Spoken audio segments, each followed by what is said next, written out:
the New Deal, Iran's violating the old deal. Just this week, it's showing off underground missile bunkers and test firing a long-range ballistic missile, one capable of delivering a nuclear weapon. The U.S. saying that's a direct violation of current UN sanctions. So, Susie, why are we still going through with the new nuke deal? I have no idea. I mean, I think there's one word comes to mind with this story. It's humiliating. And maybe a second word, predictable. I mean, there are three audiences for this very illegal display by Iran. The first is the United States, and the message is, nah, nah, nah, nah, nah, you know, like in the schoolyard. And the second audience is Israel, and to which they're saying, be afraid, be very afraid. And then the third audience is Russia, to whom they're saying, did we do good, Dad? And I just think that the whole thing just shows that the new deal that we're going to sign is just a display of gullibility and weakness. Nomi? Well, I love the humor there. The reality here is that right now the deal is not in place, so we don't have our inspectors there to inspect.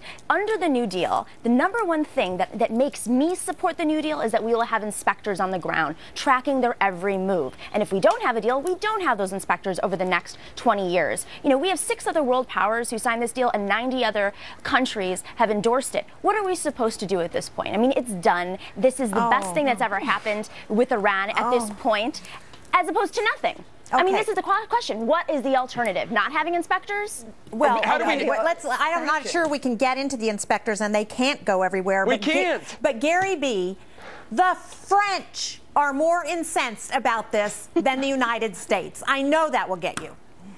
Well, there's a couple points. One, I have a feeling the number one reason.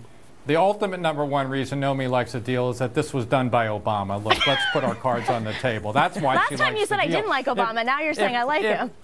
If this had been a Republican deal, Nomi would have hated it. It would have been just awful. But that aside, look, Iran they're like a scorpion. No matter what they do, they're going to sting you. Why do we think they're going to change? Why do we think a country whose basically motto is death to America is going to say, oh, you know what? Yeah, we can be friends. We can have a deal out there. Look, they're going to be about as duplicitous, I guess that's a word, as any other rogue country out there. North Korea, they're going to flaunt it in our face. They're going to work around this deal to make us look bad. And they're going to eventually get their hands on a nuke, and it's going to destroy us. So if we want that, yeah, by all means, let's go ahead forward with this deal. Jonas? Isn't it possible hardliners in Iran let this video out to kill this deal too? Everybody in Iran doesn't want to do. Look, you know, Toyota was built on something called incremental improvements, just little small improvements over many years, and you can have the greatest auto company in the world until Tesla.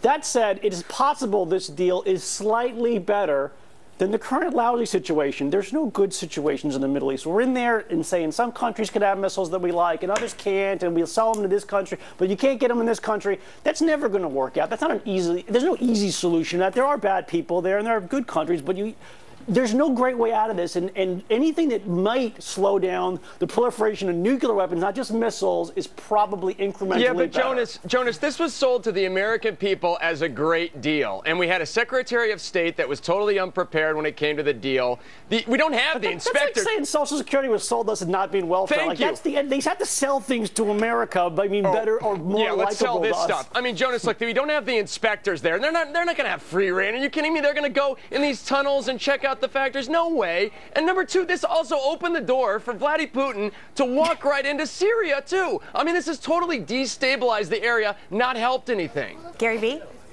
Well, just one thing that I just learned, that Tesla is the greatest auto company in the world. I was not aware of that, that Jonas came up with. But look, we can, you know, a lot of these deals, I think Scott is right, is made by naive people who think that they perceive the world out there is going to be a better place if only we hope and come together kumbaya. That's not how the world works. It worked. We proved that with Russia. We proved that with Syria, with every other country. Why we're trying to do deals with these guys is, as Susie would say, you know, mind-boggling. Okay, one last word for Susie. I mean, they're flaunting basically that they're not going along with the old deal. Right. They're taunting us. I mean, the sad part there was something that was working. It almost worked, and it was called sanctions. And that we were almost there in bringing Iran to a place where we could do business with them, where we were in power, where we were the big guy on the block, and we walked away from it. And that is just too darn bad. And now we're seeing the repercussions of that.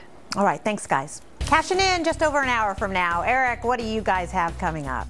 Hi, Brenda. Democrats running for president are asked, do Black lives matter or do all lives matter? Simple question, but their answers are creating quite a firestorm across America. Plus, the same week violence breaks out at a Trump rally, the Donald says he needs Secret Service protection. Shouldn't we pay for it, considering we did that for candidate Barack Obama as well? Cashing in debates, it at 11:30. Okay, thank you, Eric. We'll be watching, but up here first. It keeps happening. Another computer glitch creating chaos at U.S. airports. Time to spend whatever it takes to stop this from happening before something really catastrophic happens.